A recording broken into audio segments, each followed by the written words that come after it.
Crack slaw, very addictive. It only takes 10 minutes to make, and it's got 9 carbs. It's even better the next day.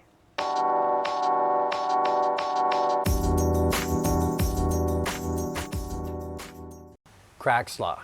You've got to try this recipe, and you'll find out why it's called crack slaw. I've got a pound of fresh ground chuck. There we go, easy cleanup. Take the heat up. We're just going to move that around. You can cook in whatever you like. I just chose the wok today because it's fun. I'm going to put in 2 tablespoons of chopped onion in with the ground beef. And I'm going to put in a tablespoon of bacon fat. And we'll just move it around. You can do it in a frying pan, a pot, any pot. It's really easy. It only takes 10 minutes to make this. Okay, you can see that the ground beef and the onions are cooked up nicely, nice and brown. What I'm going to do is put in 1-inch knob of ginger, diced, and 1 to 2 cloves of garlic, minced. This is tamari, and a tablespoon.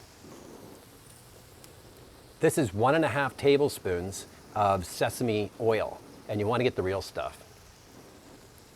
It's got a really nice Asian taste to it.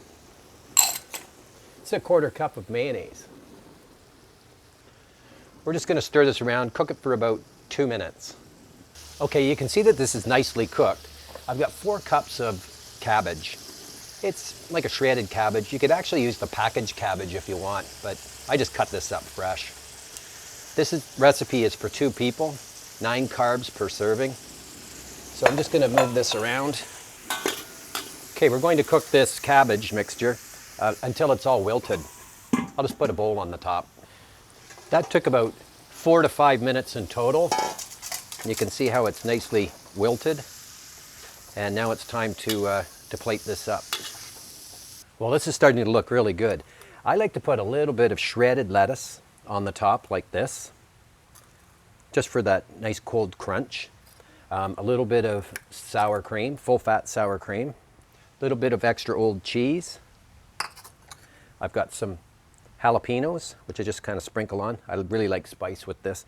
Some green onions. That's a really satisfying low-carb meal.